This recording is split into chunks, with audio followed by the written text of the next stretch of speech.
everyone. Welcome to the Final Assessment podcast about evil. I'm Jean. I'm Victoria. Today, very excited to talk about one of my favorite episodes of the entire series, season 2, episode 4. E is for elevator. It's a really good episode. It's a great episode. I think this was the episode where I got totally in the bag for Ben. Yeah. A hilarious opening scene. Yes, it is. Where Leland's exorcism. He's in all white, and he's writhing around, and the exorcist is there taken very seriously, and David's taking it very seriously. He's like, the power of Christ compels you. And Leland's like, and he looks at David, he kind of just smiles. And David's like, this motherfucker, this guy. It's going to be an ongoing exorcism. Yes, because he willingly gave his soul to the devil. So this is going to be involved. So it's going to be ongoing, and he needs a spiritual counselor. So and just who do you think they assigned to him? Well, who else? I mean, David doesn't have enough going on. Yeah, David doesn't have anything else to do. Well, I found it quite funny when he's like, well, can't I have David? Because he already knows me. I know, and David just like, gives this look, and I'm like, wow. Like, David's like, no. He's got it out for David. I think he's kind of taken with David, maybe. The relationship, the back and forth with these two in this episode is so funny. Yeah. I'm sorry. I mean, Leland, I hate this motherfucker. Yeah. But he is so funny in this episode. He is. Anyway, their new case, a couple, their son Wyatt, teenage boy, has disappeared. He was going to the grocery store, and he never came home. A year ago. And they've called the police. They got a phone call from somebody that they thought was him. But they weren't for sure. And they played it for them, and it's basically like someone screaming and interference, and then that was it. Yeah. And there were no calls afterwards. Yeah, and they think they heard their son say, "Save me." Right. But they don't know because, there was no way to find out where the call came from. David's caught up in this exorcism stuff, so it's just Ben and Kristen. Yes. And Kristen's like, we don't do missing people. Yeah. Like this, she's like, we just do things where there's a demonic or spiritual component. And Father's like, okay, well then come with me. This is why we call it the church. And they go into the kid's bedroom and they pull up the rug because they said we finally had gotten to the point where we thought it was time to clean the room. And they pulled back the rug and there's this big old pentagram on the floor. That seems like demonic or spiritual. Yeah. David gets there. There's his computer. The parents had tried to get into it. They couldn't find a password. They did find something that Wyatt had carved into his desk next to the computer, but that wasn't the password, and they had no idea what it meant. So Kristen copies it. It says L game, and it's got a bunch of numbers. And she goes home, and she's Googling it, and girls come home like, what are you doing? What's that? And she's like, I'm trying to figure out what L game is. And they're like, is it Spanish? Is it Mexican? Whatever, Yeah. Yes, El Game is the new Mexican restaurant. But the girls realize, it's the elevator game. They get to watch this very creepy animation online about what the elevator game is. And how to play it. So basically, you get on an empty elevator, you do a random series of buttons, which is a bad idea on an elevator, But they do all these random series of buttons, and apparently, if you do it right, eventually the doors will open and you'll be in hell, and you'll see a red cross glowing in the background. If you're down there longer than 12 minutes, you'll be haunted. And you should paint a pentagram in your room on the floor if you end up haunted. So that explains the pentagram in Wyatt's room. Right? Yes. It all makes sense now. At one point in the elevator game, a strange woman is going to get on the elevator, but you can't look her in the eyes because then you'll be stuck in hell. Yes. I'm like, how do you know if this woman, is this the strange woman or is this just somebody that got on the elevator? And this is funny. This is talking about me remembering things that didn't happen. There's a red cross where they say, you're going to get there and the doors are open. And this is all animated. And you'll see a red cross in the distance. And I swear to God, I thought this was a thing that actually happened. Like somebody actually saw this red cross. I'll watch this episode again. I'm like, nope, it was just me hallucinating. Yeah, I didn't notice one either, so. So the girls are very excited about it when they realize it's for Kristen's work, and they decide they're going to go with her, except for Lexi, who has to have her appointment with her math tutor. And what was it, Lila? It's like, it's not our fault, we're smarter than you. Yeah. It was funny. So they go there, they're watching the security footage of Wyatt. He gets on the elevator with his grocery bag, and then he never comes back out. Yeah, he never gets off the elevator anywhere. And so they decide he got off on the roof where there's no security cameras, and then he just walked back down the stairs. But yeah, he's still gone. And a month after he went missing, his girlfriend went missing. So David gives Leland his rosary, and he's like, everybody in spiritual counseling gets one. And he's kind of watching Leland, and Leland's like, I think I'm going to catch on fire or something. And he's joking about it. He's like, what do you want me to do? Start head rolling around, spitting up pea soup because I touched the rosary. Yeah. And it's so funny. This had me absolutely rolling with laughter when I watched this. He does the line, David gives him the rosary, Leland does the line about, you're expecting me to catch on fire. And then David just deadpan, here are the joyful mysteries. Yeah. Yeah, and he puts it, he's like being all careful putting it on, and David's like, don't take it off. Don't take it off. But we do hear, and as much of an asshole as Leland is, he starts goading David. He's like, why is the church so mean to its African American members? He starts talking about this priest in the 70s who burned crosses on the lawns for KKK, and just bringing up the idea of persistent racism within the church. This is patience here. They're laying this groundwork. Yeah. This comes back. A lot of stuff from these first couple seasons comes back. Yeah. In a really well thought out way. Yeah. So in the meantime, Kristen, Ben, and the girls, they're going to go for it. They're going to play the elevator game. They get in the elevator. At one point, you're supposed to press the floor the button for the 13th floor. And everybody knows almost no buildings have a 13th floor. Some buildings have like a half floor where the 13th floor would be, but you can't actually get off on it. Yeah. The building itself just goes from the 12th floor to the 14th floor. That's why like heights are weird sometimes, and there's like never a 13 button or whatever. And this building is no different. Yeah. And Kristen's like, well, technically the 14th floor is the 13th floor. I'm like, no, it's probably not. There's probably a half floor between somewhere. But so she's like, well, so they do it. They have to do this thing where they press the 13th floor and the call button, and they do it, and all that happens is that the alarm goes off. Yeah. And the security guard gets aggravated. He's like, people are waiting for the elevator. And as they're getting off the elevator, they're like, sorry, as they're getting off the elevator in the lobby, and they're kind of laughing. The girls are getting very excited, and they're all talking about it, and this girl getting onto the elevator is like, oh, you're playing the elevator game. You shouldn't do that. And this is where we find out this is the friend of Felicia, who is Wyatt's girlfriend. Yes. Who went missing shortly after he did. And she has a recording. So Felicia did not want to end up like her boyfriend. So she kept her friend on the phone. And so her friend has a recording of Felicia's last conversation before she went missing. And they're going back and forth about what buttons to press. And all of a sudden, it gets all staticky and starts screaming, which is the same thing that Wyatt's parents had described. And that was it. Nobody heard from Felicia again. Yeah. So Ben's like, hey, I know who can help me with this. And he calls Vanessa. Remember Vanessa? From the paranormal show he did. Whose sister was stuck to her arm? Yes. Yes, whatever that was. Yes. I guess they broke up again. I don't know. Or he stopped calling her.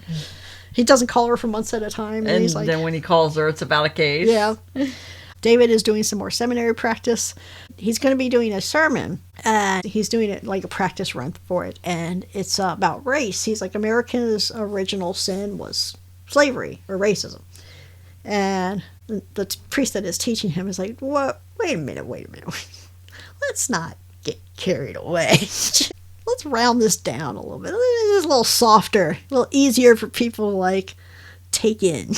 David's like, no, I'm not doing that. Not doing it. I'm going to say what I'm going to say. There's another student there afterwards. He's going down the same track as David, but he's coming to different thought process about it. Like he's thinking about it a different way. He's like, basically, they're grooming you to be a figurehead. You're going to be like one of the token black guys for the Catholic Church. So he invites David to a meeting of some renegade Catholics. Yeah, it's a party, yeah. Meanwhile, Vanessa and Ben, she comes up and he tells her, I got something for you. She's like, so you haven't called me in a month? And he's like, yeah, I know. It's not just about the case. I wanted to apologize. Okay, great. I accept your apology. She starts walking away. And he's like, the elevator game. And she comes right back. Yep. I love this scene. The Gotham Ghost Tours. The tour guide for the Gotham Ghost Tours. She is so nonchalant for her job. She is very nonchalant until it counts. And then she is not nonchalant. It's amazing. So she tells the story.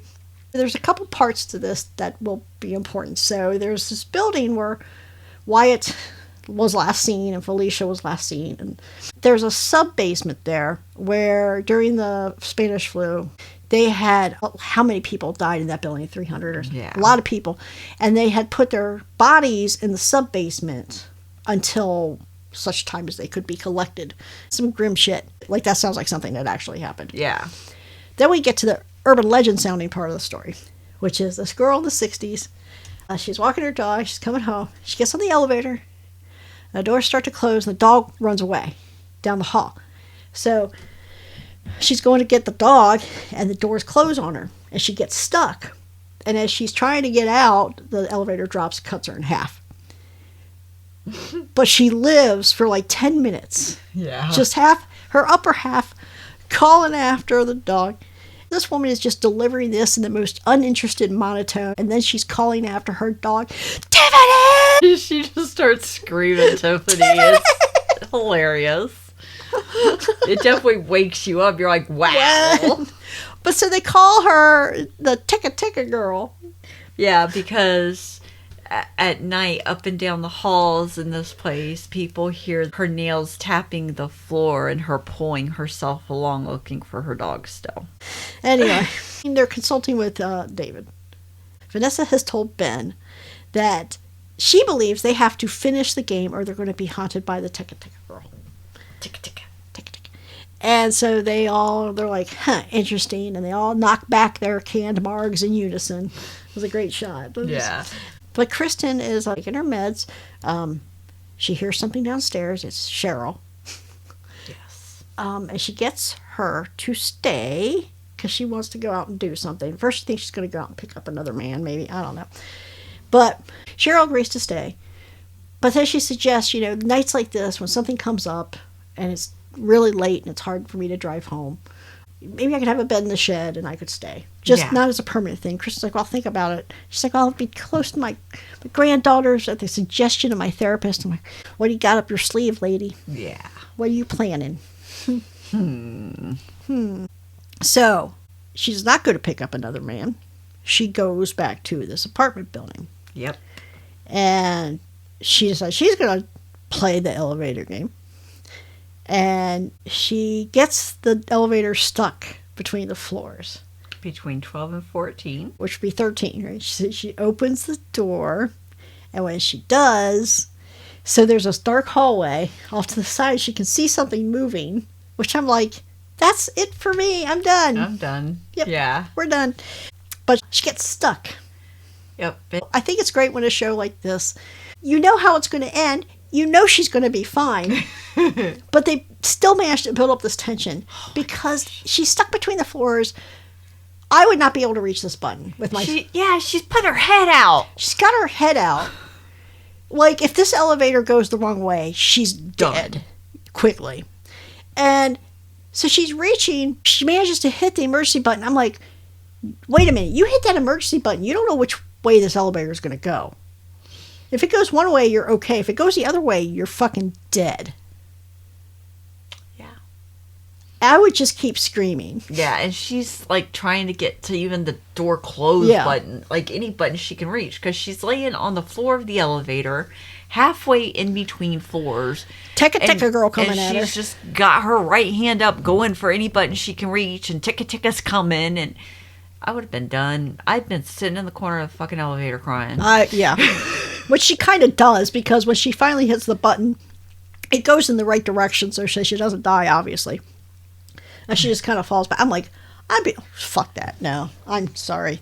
I'm sorry. You brought this on yourself, girl. That is why you don't take elevators. That's not why I don't take elevators. Okay. It's not that. It's that. But that's a fear. I mean, Of getting stuck between the floors like that? No, because I would not stick my head out like that. Well, I wouldn't either, but my fear is getting stuck in an elevator. Like, it just stopping. My fear is, you remember the movie Devil? Yeah. That's my fear. That's why. No, it's got more to do with having to deliver pizzas to a hospital and the bloody curtains on the elevator and we don't need this.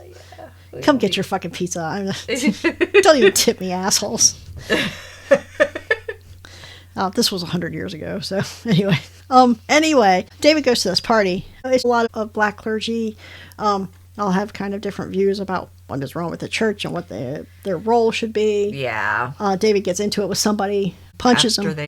And there's another priest. I don't know if he's a priest or he's a minister or whatever, but he's like basically trying to get David to come to his church. I think it's the minister for the gospel seminary. Church or something like that is what he says. David looks like he might be interested. We'll see. Back at the haunted building, they find the ghost guide girl, and she's giving them tips, and Kristen's like, yeah, I already tried stopping between the floors. You're not telling me anything I don't know. David still gets some slack from his instructor for the seminary about this sermon he wants to do. Yeah, he's like, you're doing your homily today.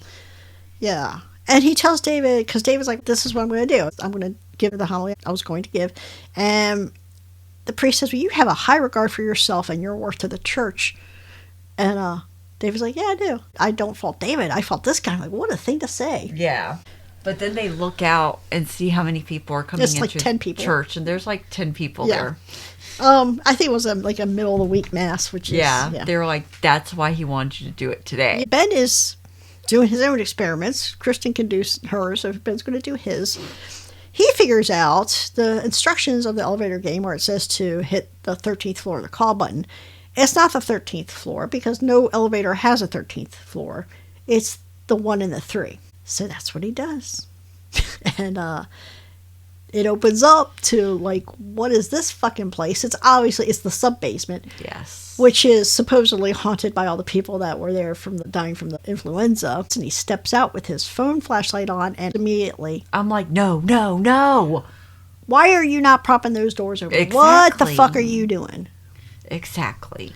Ben, you're smarter than this. You're so much smarter than this. But the door is sure enough closed behind him. He finds Felicia, and then he finds Wyatt, because they're just jumbles of bones laying on top of each other. He realizes he's fucked. This is some panic. He talks his way through this.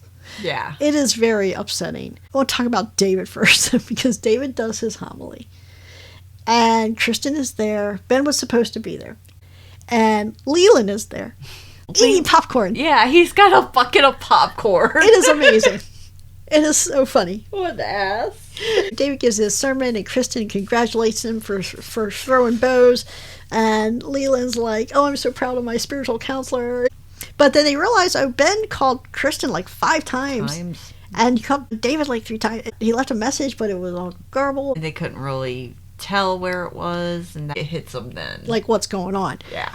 Ben, in the meantime, he realized he's only got like 10% of his battery life. He's talking to himself through what happens. I think this was the only way that they could convey this. This was the way to do it. It seems like something that would happen in a play if this had been a play instead of a TV show. But I don't see another way they could have done it. And it's really good. Where he's like saying, okay, Wyatt was down here for a month before those elevators doors opened, and there was Felicia. And he probably screamed at her not to let the doors close, but she didn't react quickly enough, because why would she? Yeah. Then Wyatt dies. And then Felicia is here with him, and she holds him, and it takes her a month to die. And she's probably, because there's bugs all over their corpses. Yeah. And she's probably fighting off all these bugs this whole time. And it's terrible. And then he's like, and now the bugs are going to get me, but there's no one here to hold me. And It's terrible because this is existential panic settling in on him. He's like realizing everything about his life. I mean, it is about him dying in this moment, but he's realizing like this bigger truth about his entire existence, you know? And the succubus decides now's the time to hang out with him. Yeah. But she's talking the stuff that his grandmother used to say about the dead being tortured in their graves and stuff like this. It's like what you would imagine would come to you in that situation is all these terrible things, you know. Yep.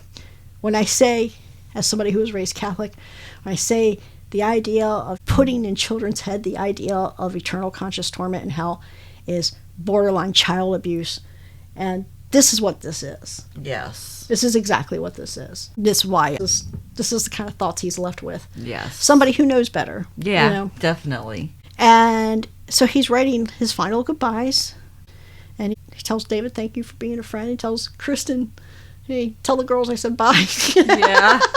It's been an honor working with you. Tell the girls I said bye. Yeah. But he starts praying, and the succubus is kind of making fun of him. Yep. But he says, actually, this helps because now I know what I'm fighting against. And just then, the elevator doors open. Yep. And he's like, ooh, leave the fucking doors open. Yeah. It's, yeah. And then he runs into the elevators, and he kind of just collapses. And the succubus is still in there, the elevator with him. It was an interesting episode. It was a great episode, man. You see a little bit more of Ben than you're used to seeing. Obviously, there's a lot of Catholicism in the show, you know, which I can relate to, a lot of it having been raised in the Catholic Church. But I really related to Ben in this episode. Yeah. Because of these terrible things that he was told as a child. The whole point, and he says there, you know, these were things my grandmother told me so that I would remain as practicing. Yes. You know, so his grandmother wasn't telling him these things to be cruel or anything. He was literally telling him these things to scare him into submission. Yes. I mean, as good as your intentions can be, and I'm not going to, second guess anybody's intentions. I would say, I understand that this is what you were told when you were growing up. I was like, stop and think about this terrible thing you're telling a child. So I think I understood that aspect of Ben. I related to that kind of the unearthing of that primal childhood fear. Yeah. At the performance here and the panic and the vulnerability and everything, which we had never seen from Ben before.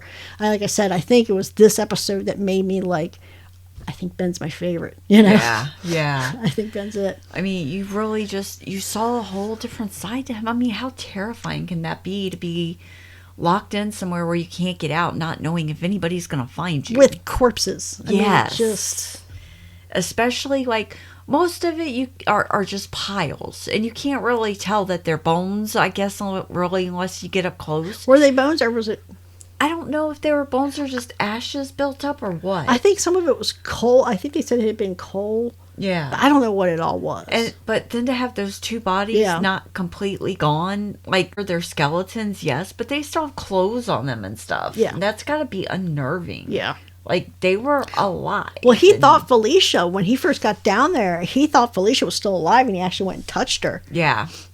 And when he turned her, he realized she was a skeleton. Yeah. And that's when he realized he was fucked. Yeah. Yeah. So, yeah. It was bad. But it was a great episode. Yeah. It was a great episode, man. I wonder how many people tried the elevator game after that show aired. Not me. I went to a film festival a couple of years ago where somebody had a short film. I wish I had thought about it before this moment, and I would have the name. But it was kind of about this thing where this person was in the elevator and it opened up and they were basically in hell or whatever. And the director was there. And I remember I straight up asked him, I was like, because somebody was like, were you influenced by there's some different urban legends or some movies? And he's like, well, no, not really. And I was like, have you ever heard of the elevator game? And he's like, I don't think so. I was like, okay. Oh, you should have said, do you watch Evil? Do you watch Evil? That would have been an easier way to find out. Yeah. Oh, but yeah, that is one of the better episodes I did. I liked it a lot. I like those episodes where you learn more about a character, or you see like a true feeling coming out of a character like that, Because with Ben, you don't see a lot. You just know what his views are and stuff. But he never really shows you a lot of emotion. And in this episode, you got that. Yeah, for sure. He was very confident. We got the build-up of the previous episode of him defending his beliefs. Yes. Or the beliefs that he grew up with. And obviously, we'd seen before this that he basically... I don't know if he's straight up an atheist, but he definitely believes that there's a scientific explanation for everything. And so we got all this build up into it. And he's just being his old cynical self right up until the moment that he realizes those doors are closed and he's probably going to die in that basement. Yep. Like they say, there's no atheist in a foxhole or whatever.